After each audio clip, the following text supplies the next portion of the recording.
ما عرفتش كيفاش دا الناس وين اسال فراش طومبور وريش نعم، وانا صافني الناس دص في البيت ديال بواجده في عكاشه. كيفاش خلاني في الجيون مليوحه في نصاص هاد الليل، كيفاش عطاه خاطر وحنا في التقديم وعطاتنا مهله للصلح وخرج باش ندوي مع الدفاع ديالو كنتلاقى مع جدار. مازال ما تقبلتهاش، ومازال انا كنقول هذاك الراجل ما فيه الشر، شي واحد معمرو مازال ما بغيت نوي فيه السوء، ومازال ولادي عمرني ما غنخسر لهم الصوره ديال الاب ديالهم ولا ندير نبقى نقول لهم باكم دخلني للحبس وباكم داروا باكم فعلوا باكم ما يسواش، هادشي ما نديروش. مع العلم ان العائلات بزاف كنعرفهم كيطلقوا كيديروها، من الام ديالي وجبت، ولكن انا والله ما نديرها معاه.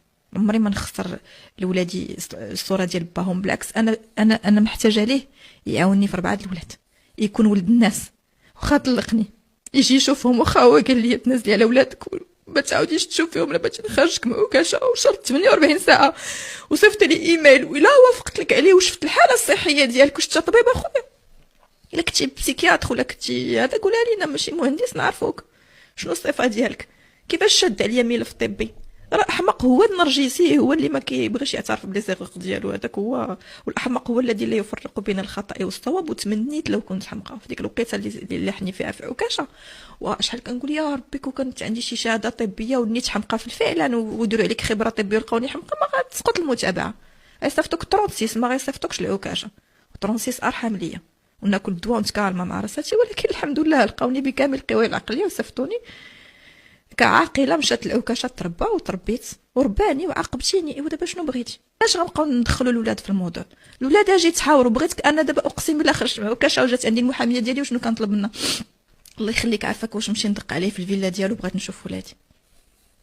هذا هو الشيء اللي بغيت ندير اليوم. ساعه ما لقيتش نسخه تنفيذيه ديال الحكم ديال الطلاق ديالي، ما لقيتهاش عندي، يا باش قلت لك لقيت لي دوكيمون مشاو ليا من الطوموبيل، تهزات لي الطوموبيل مرارا وتكرارا. هذه حتى هي داخله في الاعراف، داخله في هذاك الشيء اكزاكت. بغيت نشوف غير ولادي بلا مفوض قضائي بلا حتى شي حاجه. سيدي غنعنق وليداتي ونشوفهم ونقول لهم توحشكم، دمرتيني على جميع المستويات مهنيا، الله يعاون المهنه.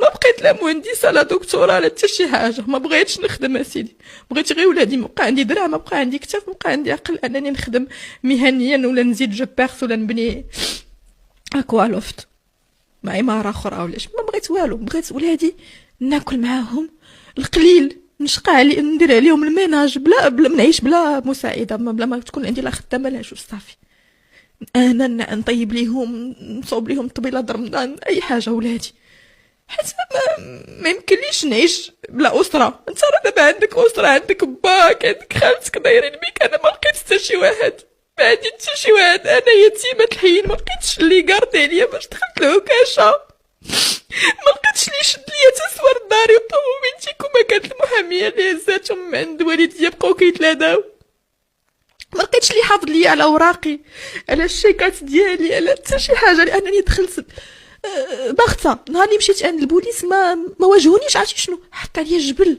ديال الاتهامات، ما واجهونيش بهم.